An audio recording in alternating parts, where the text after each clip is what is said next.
Hi everybody, it's Annette from The Art of Intuition, and today we are going to talk about the apocalypse, our own internal apocalypse. And this kind of came to me when I was watching the show The Last of Us, which is about a apocalypse. And it made me really think about our ascension journey and how our life turns into our very own micro apocalypse. In a sense that there is not a lot of people left. Think about your whole human realities being imploded from the inside. And that's a lot of what happens during certain parts of our ascension journey. Not the beginning parts.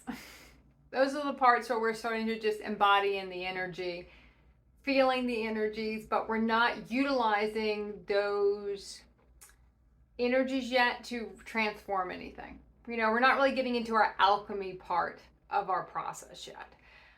We're just starting to play in them. We're having fun with them. It's the softer side of everything. It's the activating our inner child. It's the playtime. And I look back on that time now and I'm like, oh my gosh, I should have enjoyed it more. But I know it does come back. It'll come back in a different form. And when it does, I know I'm going to enjoy it a lot more. It'll come back in a different form because once we rearrange everything, we get back to that place again. But it's a deeper connection inside of us, so the place is going to feel a lot different because a lot of our processes we will kind of run through and loop back around to things, but we're in a totally different energy when we're in them. So a lot of people will say like different dimensions mirror other ones, right? Like when you're at the fifth dimension, it mirrors the 13th dimension. Because you're back in the same energies, but in a totally different frequency, even though it feels similar. Because you've now done an embodiment process. And once you've done that embodiment process, everything feels a lot different. It feels so much more lived in. I don't know another way to put that, really. It just feels like you. You don't feel like you're trying to be something else. You're trying to feel the soft and fluffy all the time. It just is you. It is who we are.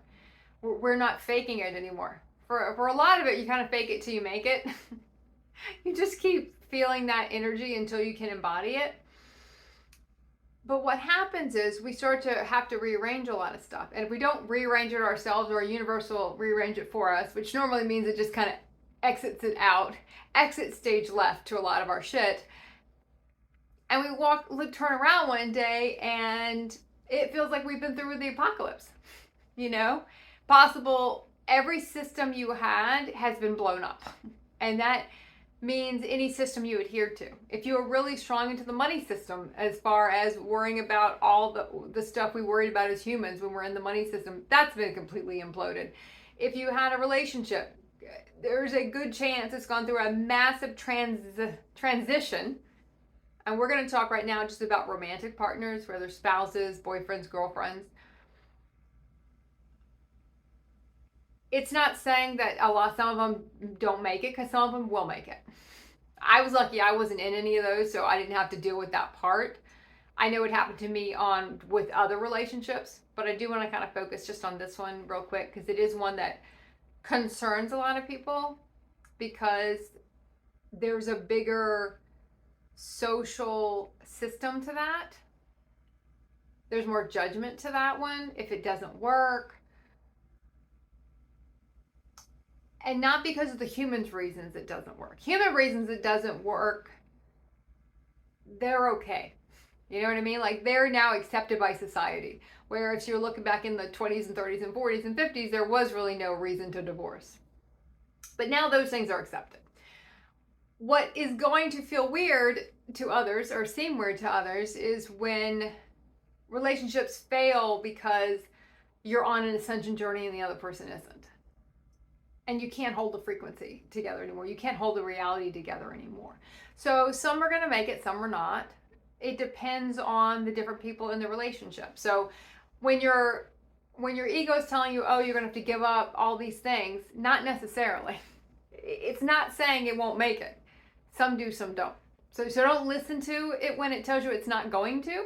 because that's your ego is trying to feed into that fear that you're going to have to lose everything. And that's not entirely true. I know I started this out saying it was an apocalypse and you lose a lot, but there's also things I did keep.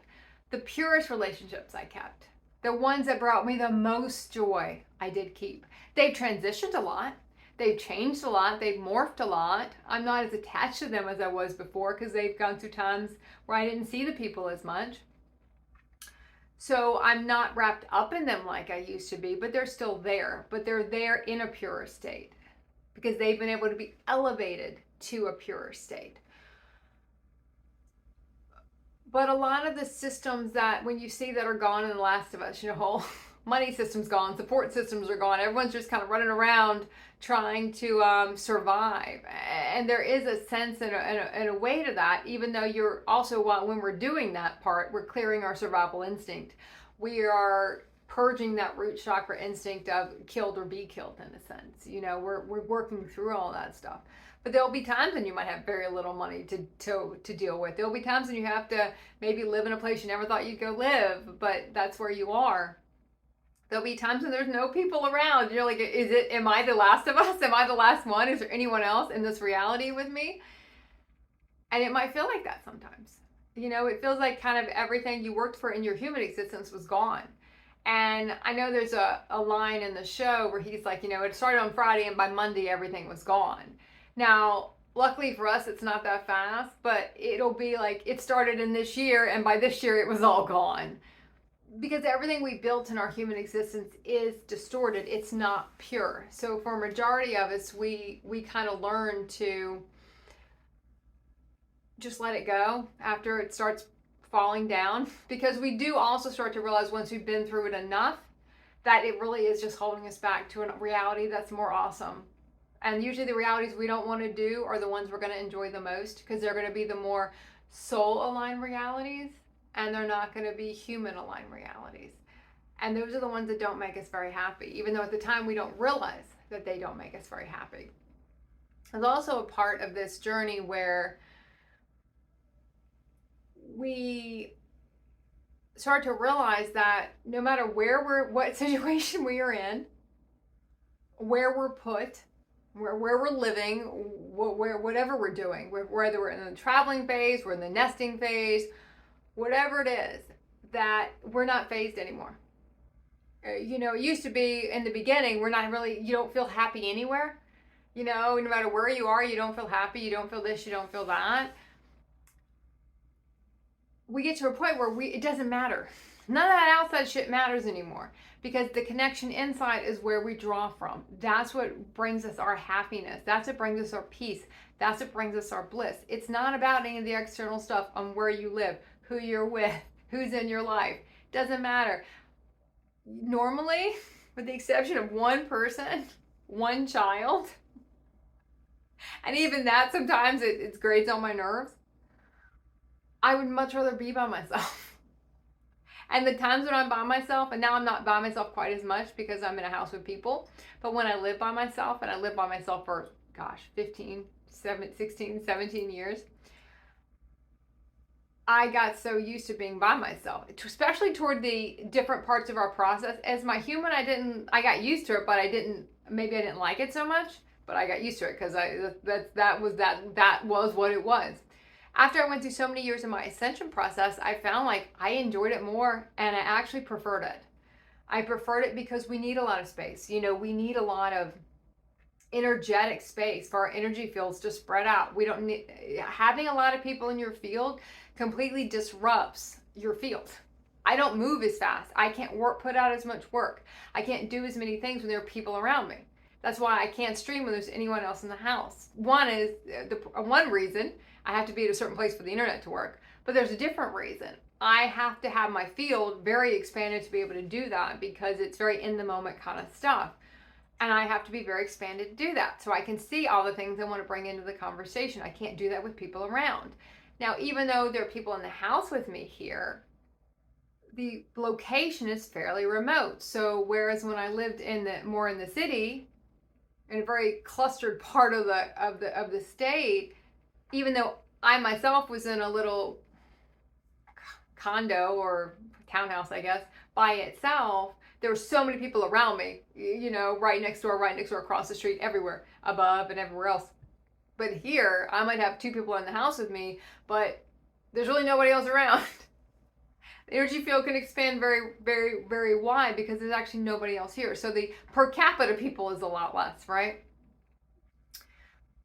So don't be surprised when you look around and you don't see a lot of people. Don't be surprised when it kind of looks like a bit of a bomb went off in your world and you're like, boy, what happened to everybody? Everything I believed is gone. Everyone I believed in was gone. The people I never thought would be there for me, well, they're showing up on my doorstep. People you met years ago that were very minor characters in your life turned out to be very major characters. People you never would have met, all of a sudden you're meeting. And it also brings out, you can also see what it brings out in other people. When people start going through the different parts of their ascension process, we'll go through a phase where, you know, we're clearing a lot of that human, all of our human programming out, or not all of it, but we do it through stages, and we're always going to be doing it because it's so ingrained in. It just gets easier because we realize that's what we're doing, and it's not a big clearing anymore. They're more just energetic clearings, and they're a lot quicker. And we don't have those big ones anymore. We're not fighting with ourselves anymore to hold on to any of this stuff. We're just letting it go. We're just kind of looking at the way the world is and who's in the world. And we're also very picky about who we bring in. Now, in the show The Last of Us, you know, the main character is very picky because he doesn't really trust anybody. For us, we're very picky because there's no reason to bring a lot of people in if it's not aligned. And it's not going to work long term. Or it's no purpose to it. And we can see all that. Whereas before, we didn't pay that much attention to that stuff. It didn't matter. You know, we were like, whatever, it'll be fine. Who cares? We couldn't see it. You know, we couldn't see all the red flags. They weren't even just red flags. They were just, the energy was completely off. That's what created the red flag to go up, to going, this doesn't feel right. Something's kind of off here. We didn't want to see any of that. We didn't want to be part of any of that. So we kind of let a lot of stuff come in that was like, why would we do that? Why would I even be part of that? That's bullshit. I don't want that in my life. I can tell within like 3 minutes when I'm talking to a person if I could have any type of reality with them that would be something I would consider creating a reality with. I mean, you can just see it immediately if it's going to work or if it's not going to work. That doesn't mean we're not there for people. There's not a compassion there, and we're there for people because we are. But being there for people for a couple hours here and there is a lot different than having someone in your life on a daily basis. And we get really, really picky about that stuff, really picky about where we invest our time and where we invest our energy because it's so precious to us. We don't want to waste our time. We don't want to waste, and energy, time is energy. You know, we don't want to waste that. We're not going to waste because in a way, when we do that, we're wasting our soul light, you know, so we don't waste a lot of time on people who are still living their human experience because that's where they are and that's where they're supposed to be. We just kind of go on. We go on and create something over here, and eventually if those people are meant to be there, they'll be there. We don't force anything. You know, so you're going to feel for a while that, wow, it's you know, it's really kind of bare over here. You know, there's not a lot of people here, and even the people that are here are not here like they used to be. I mean, it might be these people you connect with every once in a while, but that might be a lot for you. You know, even if you connect with people, you know, just occasionally, you know, every 3 or 4 weeks, you know, that feels like, okay, well, that's enough. You know, I don't need more than that. You're going to really see a shift on where you want to spend your energy, where you want to invest any of that. You're going to feel more of a pull to create something, you know, more of a pull to put something out there, no matter what it is. It doesn't even matter. It's going to be different for everybody what it is. But all the other stuff is going to cease to matter. All the human drama, all the stuff that we were always so wrapped up in. How does that person feel about me here? What's going on there? What's going to happen here? You just don't care about it. It's a 0 point presence. You know, we live from each moment. And in fact, we live from the future because we're creating from what we can see from the future. But we created in this moment. So we're present in this moment to create what we've seen that we have to create.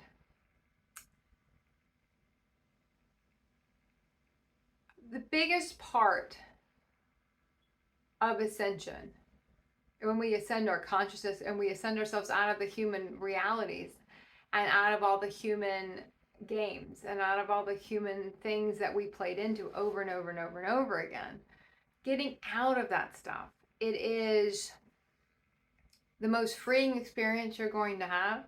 And it can be tough for a while, and there won't be a lot of people. I'm still in the not a lot of people phase, and I've been in that phase. Boy, if I think about when it started for me, 2013 awakening, 2014, 15, maybe full on started ascension more consciously in 16. I don't even know if I would have called it ascension at that point, honestly. I see all the people that were there, and now I look at who's there, and most of those, I will be honest, I ended all those relationships myself because they were not aligned. And you start to see the lopsidedness and the disrespect that goes on in human relationships that are built on human ego programming. You start to see that this is imbalanced. I keep asking this person not to do this, they keep doing it. I'm not enjoying this anymore. This isn't fun anymore. I'm giving 100%, they're giving 10. Why am I still here? We start to have respect for ourselves. And we start to have respect for ourselves. We see where we're not being respected. And we shut that shit down very quickly. But not from a place of disrespect, from a place of love for ourselves. And we can do it in a nice, compassionate way. Now, a lot of times when we start severing this stuff, it's not taken that way. Sometimes we can't do it in a nice, compassionate way because we don't even have the energy to do it in person, in a sense. We just kind of walk away from stuff. And there'll be a lot of that. Now, when we do that, we also know that whether we know it consciously at the time or not, it'll come back around again. Maybe not that exact same person, but that energy will come back around again until we deal with it. Until we actually deal with it from a conscious place, we can't really be done with it. Our universe will just spin it up again for us. Different people, maybe different setting, maybe same people. It'll just come around again because we've said we're not ready to deal with it yet. But it's okay to not be ready to deal with things yet. We got some pretty big things we got to deal with. So there's some stuff we're like, yeah, I don't want to deal with that. We're going to let that go. But I look at how many people I started with, and now I look kind of way on the other side of a lot of, especially the reorganizing things. And I see how many people are left, and it's almost comical how many people are left now because it's like the tumbleweed goes by, and it's been like that for years. So you're going to go through that. But I also just am really discerning on where I spend my energy as far as building relationships, because when you bring someone in to build a relationship, we are putting everything we have into that. It's not like a flippant thing like we used to do as we were in our human ego, and that was the programming we were creating from. Those were the beliefs we were creating from. We don't do that anymore. Relationships are sacred. All of them are. And we're going to put 100% into them. So we really have to make sure when we make that choice that it is going to have a big purpose to do it, and the other person will also be able to invest 100% of themselves. Doesn't mean everyone brings the same thing to the table, but you have to have someone that has an interest in being in a conscious partnership. And that does not have to be romantic. That's anything you enter into. It goes into conscious partnerships. It goes into kind of the rebuild phase. But the rebuild phase is very slow, and we're real picky about the rebuild phase. Because you don't want to, if it doesn't feel right, we don't do it. And that's fine. And that'll be completely fine. Whereas before, as humans, we would have felt itching in a way to do something. That whole drive is taken away. There's no itching to do it. There's no itching to make something work. There's no itching to bring somebody in that it's just not going to work. Just to fulfill whatever it is we're trying to get out of that. Because when we're trying to force something in, we are trying to get something out of it. We just have to figure out, what do I want out of it? Same thing with holding on to our old stuff. We're holding on to it because we're getting something out of it. If not, we wouldn't want to hold on to it. So if you are in your own apocalypse, in the middle of it, in the aftermath where you're looking around and saying, oh hell, there's not much left anymore. That's okay. There are a lot of us here sitting in the apocalypse or the aftermath of our own apocalypse, rebuilding on a soul aligned reality, and it's just It's a slower process because we take great care in it. It's not slower because we procrastinate. It's slower because we want to make sure what we're doing is highest aligned. And for a while, then we might not be able to discern the difference. But then we'll be able to. And then we'll know what feels like we're supposed to do and what we have to let go of, because it's not going to survive anyway. And putting our energy into something we know is going to collapse because it's built on human stuff is a complete waste of our time. So, okay. Keep practicing the art of intuition.